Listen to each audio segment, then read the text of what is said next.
Hello friends, कैसे आप सब लोग। तो फ्रेंड्स, आज की वीडियो के अंदर बात करेंगे आपके रीट के एग्जाम की, जो कि होने वाला है 26 सितंबर को।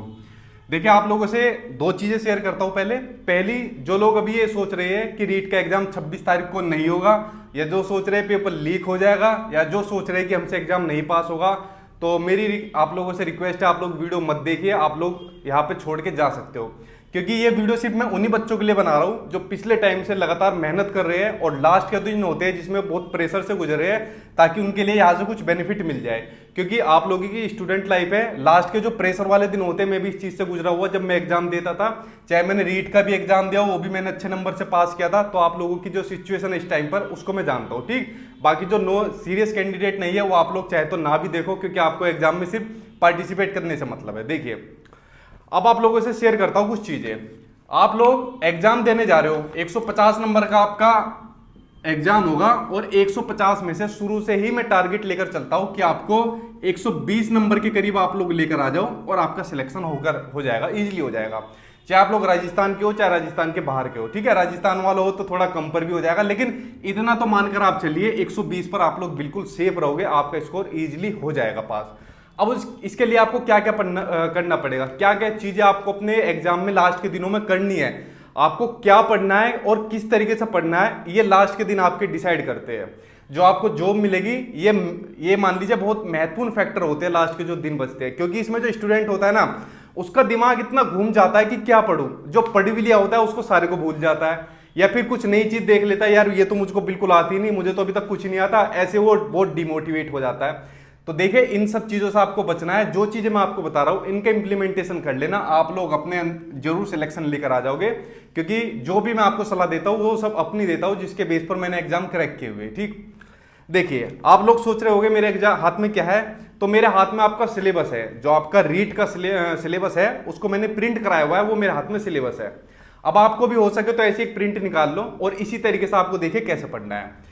जैसा आपके जो सब्जेक्ट है वो मैंने लिखे हुए हैं पेपर 1 वालों के लिए, पेपर 2 वालों के लिए यहाँ पर सोशल साइंस या मैथ साइंस आपका सब्जेक्ट होता है। अब आपको पढ़ना कैसे है, ये सिलेबस आप लोगों ने अपने हाथ में रख लिया रीट का। पहले मान लीजिए मैंने बाल विकास और शिक्षण विद्या खोल ली, पहला सब्जेक्ट मैंने खोल लिया बाल विकास और शिक्षण विद्या। अब उसमें पहला चैप्टर है बाल विकास। तो बाल विकास पर आप लोग क्या काम करो, इसको पढ़ना स्टार्ट करो। एक आपने ऐसा नहीं है बिल्कुल नहीं पढ़ा होगा, आपने कुछ ना कुछ बाल विकास के बारे में आप लोग जानते होंगे।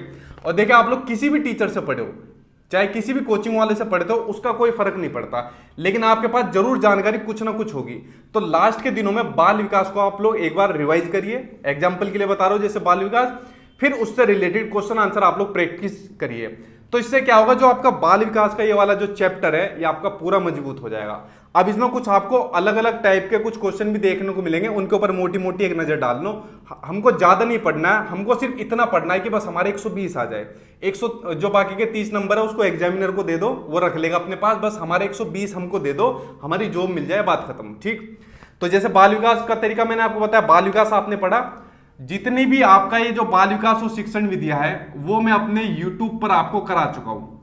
चाहे इसमें जो नए चैप्टर भी जुड़े हुए, जैसे आपका थिंकिंग यानी चिंतन वाला जुड़ा था, कल्पना वाला जुड़ा था, नए सिलेबस के अकॉर्डिंग सारे चैप्टर मैंने बाल विकास और शिक्षण विद्या के अपने YouTube चैनल पर डाले हुए हैं। आप लोग कोई भी चैप्टर उठाओ, जैसे बाल विकास उठाया, व्यक्तिगत विभिन्नताएं उठाई, ठीक है, वंशाकुरण और वातावरण उठाया, सीधा YouTube पर सर्च मारो और मेरा नाम लिख दो सचिन, तो वो चैप्टर आपको मिल जाएगा। उस चैप्टर की आप लोग प्रैक्टिस करिए, उससे आपका जो है बेस पक्का हो जाएगा, और थोड़ी बहुत जानकारी तो आप लोग जानती हो उसके बारे में। देन उसके बाद क्वेश्चन आंसर की प्रैक्टिस करिए, जितना हो सके वो आप लोग क्वेश्चन आंसर की प्रैक्टिस करिए। अगर मान लीजिए फॉर एग्जांपल आपको कोई चैप्टर समझ में नहीं आ रहा, मान लीजिए मैं तो कह रहा हूं आपको बाल विकास ही समझ में नहीं आ रहा, और आपको पता है आपके एग्जाम में 2 नंबर का आएगा, लेकिन बिल्कुल समझ में नहीं आ रहा, तो छोड़ दो उसको। वो चीजें पढ़ो जिनको लास्ट के टाइम में आप अच्छी तरीके से कर सकते हो। मैंने कहा ना, 120 पर हमको पूरा ध्यान रखना है, 150 की तैयारी नहीं करनी, क्योंकि 150 में से 150 आ भी नहीं पाएंगे, और 150 में से 140 130 लाने के चक्कर में दिमाग की जो है एक तरीके से बिल्कुल डिमोटिवेट हो जाओगे आप, दिमाग की दही हो जाएगी एकदम। ठीक है, तो आपको इस तरीके से पढ़ना है, वरना पूरी वीडियो आप लोग मेरे YouTube चैनल पर देख लो, आपको पूरा बाल विकास और शिक्षण विद्या के जितने भी चैप्टर है वो मेरे आपके YouTube चैनल पर आपको मिल जाएंगे, चाहे आपका लेवल 1 हो चाहे आपका लेवल 2 हो। अब बात करते हैं आपके सेकंड सब्जेक्ट की, जो है आपका ईवीएस यानी कि पर्यावरण अध्ययन, पेपर 1 वालों के लिए। वहां पर आपका पेपर 2 वालों के लिए सोशल साइंस और मैथ साइंस हो जाएगा। तो देखिए पर्यावरण अध्ययन के लिए जब आपके फॉर्म निकले थे मैंने बताया था आप लोग राजस्थान बोर्ड की किताबें पढ़िए, चाहे आपका पेपर सेकंड भी हो तो 6 to 10 तक की आप लोग सोशल साइंस की किताबें पढ़ सकते हो, ठीक, या मैथ्स की भी। तो ये राजस्थान बोर्ड की किताबें आपको पढ़नी थी। अब देखिए लास्ट का टाइम बचा है, अगर आप लोग राजस्थान बोर्ड की किताबें पढ़ना शुरू करोगे, पॉइंट बनाना शुरू करोगे, तो आपका सारा टाइम इसी के अंदर चला जाएगा और इस गलती से आपको बिल्कुल बचना है। अब लास्ट के दिनों में राजस्थान बोर्ड की किताबें नहीं पढ़नी। तो पढ़े क्या, जो भी आपके पास मटेरियल हो, ठीक है, उसको आप लोगों को रिवाइज करना है। फॉर एग्जाम्पल जैसे मैंने अपने रीड के नोट्स बनाए हुए, ठीक है, नहीं लिए तो आप लोग उनको ले सकते हो। उसके अंदर जो जो आपका चैप्टर है, जैसे मान लीजिए सामाजिक बुराई दे रखा है, उसके अलावा राजस्थान के लोक देवता दे रखे हैं, तो मैंने उनको डिटेल में बताया हुआ है। वो चीजें मैंने आपके राजस्थान बोर्ड की किताबों से भी ली हुई है, एनसीईआरटी से ली हुई है, और कुछ इधर उधर से भी अपने पास से भी कंटेंट लिया हुआ है, ताकि आपका पर्यावरण अध्ययन पूरी तरीके से लिया हुआ है, ठीक है। और नोट्स में खाली आपको पर्यावरण अध्ययन ही नहीं है, बाल विकास के भी सारे चैप्टर है, मैथ्स भी है, लैंग्वेज भी है, चाहे आपकी हिंदी हो, इंग्लिश हो, संस्कृत हो, तो आपके सब दिए हुए हैं। तो अपने सामने आपने चैप्टर खोला, मान लीजिए राजस्थान के लोक देवता खोले, उसको अच्छे तरीके से आप लोगों ने पढ़ा, पढ़ने के बाद उसके क्वेश्चन आंसर की प्रैक्टिस करी, तो आपका ये भी कंसेप्ट पक्का हो जाएगा। 1 से 2 घंटा बाल विकास पढ़ लो, 1 से 2 घंटा आप लोग पर्यावरण अध्ययन पढ़ लो, इसी तरीके से अपने सारे सब्जेक्ट पढ़ लो। अब क्या हो गया सर, ये तो 10 घंटे हो गए। तो एग्जैक्टली आपको लास्ट के दिनों में 10 घंटे जरूर पढ़ने हैं, क्योंकि इतने मैं भी पढ़ता था। अगर आप लोग मेरी पूछोगे ना, तो लास्ट के जो ये 1 महीना जो बचा है, इसमें 10-10 घंटे भी मैं आराम से पढ़ता था, क्योंकि तभी सिलेक्शन निकले। इतना पढ़ने के बाद 1 महीना पढ़ लो, 20-25 दिन अच्छे तरीके से पढ़ लो, और उसके बाद सिलेक्शन ले जाओ, ना भी पढ़ो, क्या फर्क पड़ता है, आपके पास जॉब मिल जाएगी। लेकिन लास्ट के दिनों में अपना इतना एफर्ट आप लोग लगा दो कि रीट के पेपर को आपको नहीं दबाए, रीट के पेपर को आप लोग दबा कर आ जाओ, ठीक है। किसी भी एग्जाम की इतनी औकात नहीं है जो आप लोगों को दबा दे, ये बात आप लोग ध्यान रख लीजिए। इतना डिमोटिवेट मत हुआ करिए, क्योंकि जो सिलेक्शन लेते हैं, जॉब लेते हैं, वो भी आप लोगों में से निकले हुए होते हैं। तो कोई एग्जाम की इतनी वैल्यू नहीं होती है जो आपसे ऊपर चला जाएगा, ठीक है। अगर आप लोग तैयारी करोगे ना, तो आप लोग खुद उसको उड़ा दोगे एग्जाम को। ये बात मैं आप लोगों से बार बार कहता हूं। तो एग्जाम को अपने ऊपर हावी मत होने दो, ठीक है। तो ये तो बात होगी आपके पर्यावरण अध्ययन की। अच्छा, इसमें कुछ बच्चे ये क्वेश्चन पूछते हैं कि सर खाली आपके नोट्स पढ़कर और वीडियो देखने से क्या हम रीट का एग्जाम पास कर लेंगे। ये क्वेश्चन बहुत आता है। देखिए मैं आपको इसके ऊपर स्पष्ट कर दूं। अभी इससे पहले मैंने सीटेट की तैयारी कराई थी, उसमें बच्चों को नोट्स भी दिए थे और वीडियो के थ्रू भी तैयारी कराई थी। मैं कहता था मेरे नोट्स और वीडियो देख लो, आपका सीटेट इजीली पास हो जाएगा, 100% पास हो जाएगा। उससे पहले यूपी के अंदर जो वैकेंसी निकली थी टीचर की 69,000, उसमें मैंने बच्चों को गाइडेंस दी थी, चीजें बताई थी आपको क्या क्या चीजें पढ़नी है, क्या छोड़नी है। लेकिन मैंने कहा था मेरे थ्रू आपका सिलेक्शन नहीं होगा, मैं सिर्फ आपको गाइड कर सकता हूं, चीजें बता सकता हूं, लेकिन सिलेक्शन आपको आपके थ्रू ही मिलेगा। तो बच्चों ने मेहनत करी और यूपी के अंदर बहुत सारे टीचर है जो सिलेक्शन ले चुके हैं, जिनको मैंने गाइडेंस दी थी। सेम वही वाली बात मैं आपके रीट के एग्जाम के लिए बोलता हूं कि रीट के एग्जाम में आप लोग नोट्स पढ़ लो जो मैंने बनाए हुए हैं, जो आपको दिए हुए हैं, उसके अलावा वीडियो देख लो, तो आप लोग अपना एग्जाम पास कर सकते हो। लेकिन पास होने से काम नहीं चलेगा। अगर आपने एग्जाम पास कर लिया, आपका सिलेक्शन नहीं हुआ, तो पास होने का भी कुछ भी फायदा नहीं है। ये एक वो जो बात है, बिल्कुल मैं स्पष्ट बात कहता हूं, किसमें आपको झूठ बोलने की जरूरत नहीं है, किसको बहकाने की जरूरत नहीं है कि कुछ 2-4 हजार रुपए के चक्कर में किसको बहकाया जाए। तो बिल्कुल स्पष्ट बात है, ठीक। तो नोट्स और वीडियो नो डाउट आपकी हेल्प करेंगे, आपके एग्जाम को क्रैक कराने में, सिलेक्शन लेने के लिए हेल्प करेंगे।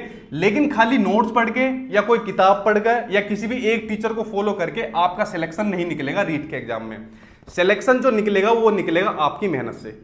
अगर जॉब लेनी है तो उसके लिए आप ही जिम्मेदार है जॉब लेने के लिए, अगर नहीं मिलेगी उसके भी आप ही जिम्मेदार होंगे।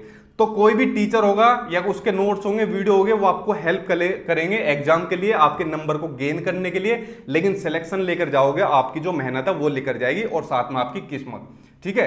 तो ये तो चीज होगी जो पर्यावरण अध्ययन है, वो मैंने आपको बता दी।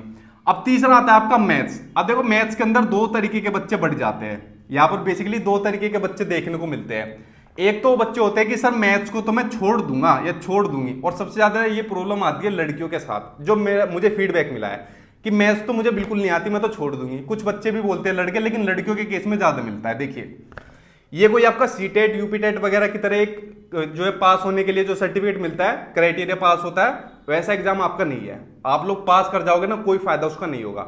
यहां पर आपको कोई चीज छोड़नी नहीं है कि मैथ्स को मैं छोड़ दूंगा, बाकी सब्जेक्ट में अच्छा स्कोर कर दूंगा तो मेरा सिलेक्शन हो जाएगा, बिल्कुल नहीं होने का। इसके ऊपर भी आपको ध्यान देना है, ठीक। तो पहले जो छोड़ते कि मैथ्स को मैं छोड़ दूंगा छोड़ दूंगी, तो आपको कुछ नहीं छोड़ना, वरना सिलेक्शन आपको छोड़ देगा। और जो अब इनको करना कैसे तैयारी, दोनों बच्चों को मैं बताता हूं। देखिए आप लोग कुछ मत करो, मैथ्स में कम से कम अपने चैप्टर ऐसे कर लो जो आपको 20-22 के आसपास में नंबर आपको मिल जाए। आसान चैप्टर होते हैं। पहले ही एक बात मैं कहता हूं कि जो आपका रीट का एग्जाम है उसका लेवल होता है आपका easy plus moderate. Hard level आपको कुछ नहीं पढ़ना। आप लोग चाहे प्रीवियस ईयर के क्वेश्चन पेपर उठा लो, आज तक जितने भी रीट के अंदर एग्जाम हुए उनका लेवल इजी और मॉडरेट आपको मिलेगा, हार्ड आपको कहीं नहीं मिलेगा। तो लेवल भी आपको हार्ड नहीं रखना, इजी और मीडियम रखना है। और जो आपका मैथ्स आता है इसके चैप्टर अगर आपने इजी और मीडियम लेवल वाले कर लिया, उससे बाहर आपका मैथ्स कहीं नहीं जाएगा और बहुत ही आसान रहता है मैथ्स जो आपका रीट के एग्जाम में पूछा जाता है। ठीक है, तो आप लोग सोचते हो कि छोड़ दूंगी तो या छोड़ दूंगा, तो मत छोड़िए। 2 घंटे डेली एक चैप्टर के ऊपर प्रैक्टिस करिए। और देखो मैथ्स के अंदर जिन बच्चों को मैथ्स आती है उनको क्या करना है, वो लोग करिए अपने टाइम पर फोकस करिए। क्यों? क्योंकि मैथ्स के अंदर आपको जब मान लीजिए कैलकुलेशन करने में, उसको सोल्व करने में आपको टाइम लगेगा, तो अपनी आप लोग टाइम पर काम करिए और जितना हो सके अपनी स्पीड को तेज रखिए ताकि आप लोग कम टाइम में ज्यादा स्कोर कर सको। ये वो बच्चे जिनको मैथ्स आती है, जिनकी तैयारी मैथ्स की अच्छी खासी है। और वरना मैथ्स के जो नोट्स मैंने बनाए हुए हैं, जो आपको रीड के सभी बनाए हुए हैं, उसमें मैंने आपको कुछ ट्रिक भी डाली हुई है। अगर मान लीजिए मैथ्स किसी को नहीं आती तो ट्रिक के थ्रू भी कुछ ना कुछ नंबर अपने गेन कर जाएगा। और सिंपल मैथ्स आती है। अगर ये मान लीजिए मैं एग्जाम देता तो मैं सबसे पहले मैथ्स की तैयारी करता, क्योंकि ये एक ऐसा सब्जेक्ट है जो लगभग पूरे नंबर दिलाता है। तो ये तो बात हो गई आपके मैथ्स की।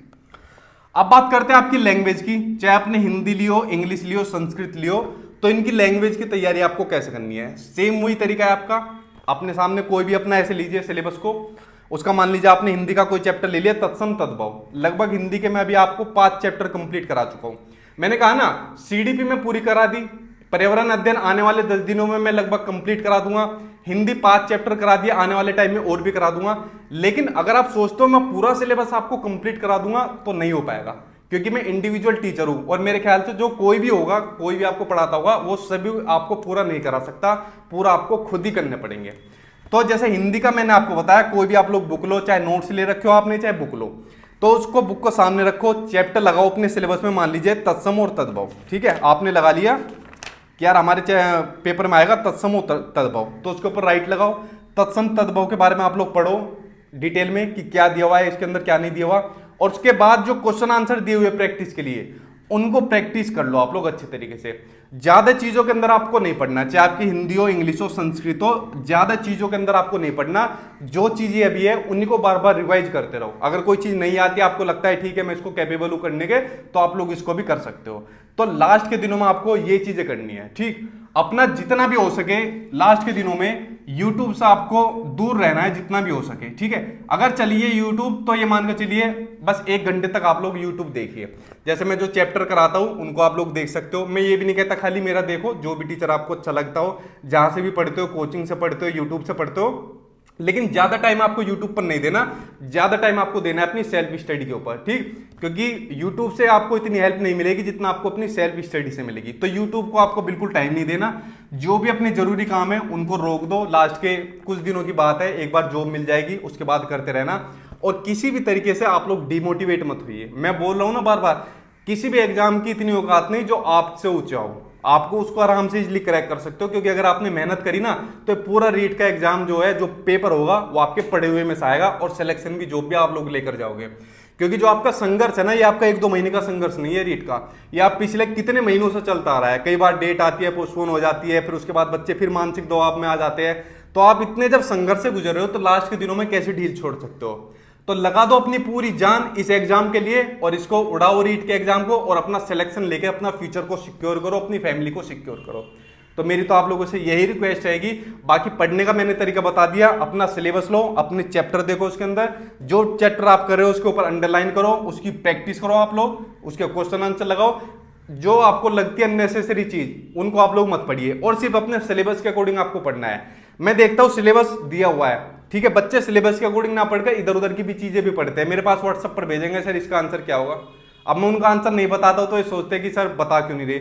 हजारों मैसेज आते हैं, कहां तक बता पाऊंगा मैं इस तरीके से आंसर।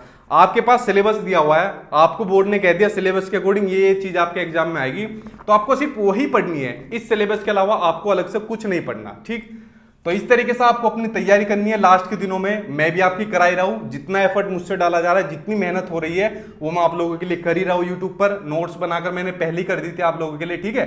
अगर चाहिए तो मेरे व्हाट्सअप नंबर पर मैसेज करके आप लोग ले सकते हो, डिस्क्रिप्शन में व्हाट्सअप नंबर दिया हुआ है। और बाकी यही कहता हूं लास्ट के दिनों में बिल्कुल डिमोटिवेट मत होइए। ये जो एग्जाम है ये आपके रेंज से बाहर नहीं है, इसका लेवल देख लेना, इजी और मॉडरेट लेवल आपको मिलेगा। अगर आप लोगों ने पूरी मेहनत डाल दी तो इसको आप अच्छी तरीके से तोड़ कर आओगे रीट के एग्जाम को। इसको ज्यादा अपने ऊपर हावी मत होने दो, क्योंकि आपके फ्यूचर का सवाल है ये, ठीक है। और आप लोग पास कर सकते हो, जब बाकी बच्चों ने कराया, हमने कराया, तो आप लोग भी पास कर सकते हो। क्योंकि इस टाइम पर जो मेहनत हो रही है ना इस एग्जाम के लिए, वो मुझसे या जो पास हो रखे उनसे ज्यादा आप लोग मेहनत कर रहे हो। तो फ्रेंड्स, आप लोगों के लिए यही सलाह थी कि लास्ट के दिनों में अच्छे तरीके से तैयारी करिए, ज्यादा अननेसेसरी चीजों को मत पढ़िए। कुछ आपको लगता है यार ये तो नहीं आ गई, उस टीचर की भी पढ़ लूं, उस कोचिंग वाले की पढ़ लूं, ये इस वाला बुक का पढ़ लूं, इन सब के चक्कर में आपका दिमाग बहुत घूम जाएगा। तो इन सब चीजों से आपको, नेगेटिव चीजों से आपको बचना है। जितना हो सके जो आपने पढ़ा हुआ है उसको बार बार प्रैक्टिस करिए जितना हो सके, ठीक है। बार बार उन्हीं चीजों को प्रैक्टिस करिए, नई किताबें मत लाओ, नई चीजें मत ढूंढो, आपको वही प्रैक्टिस करनी है। बाकी ये सब चीजें ही, कोई हेल्प चाहिए तो व्हाट्सअप नंबर दिया हुआ है मैंने, जिसपे मैं आपको नोट्स देता हूं। उस पर कोई आपकी ज्यादा गंभीर समस्या है तो आप लोग पूछ सकते हो। तो फ्रेंड्स, आज की वीडियो में इतना ही था, ठीक है। कल मिलेंगे अपना दोबारा 8 बजे उसी टाइम पर। आपकी मैं ईवीएस कंप्लीट करा रहा हूं और क्वेश्चन आंसर की सीरीज भी मैंने चला रखी है, क्योंकि सिलेबस इसका कंप्लीट करा चुका हूं। उसके बाद आपकी हिंदी और मैथ्स की देखूंगा, एक साथ ही कंप्लीट कराने की आपकी पूरी कोशिश करूं। और बाकी मेरी बेस्ट विशेष आप लोगों के साथ है। अपना पूरा एफर्ट लास्ट के दिनों में लगा दो फ्रेंड्स। Thank you.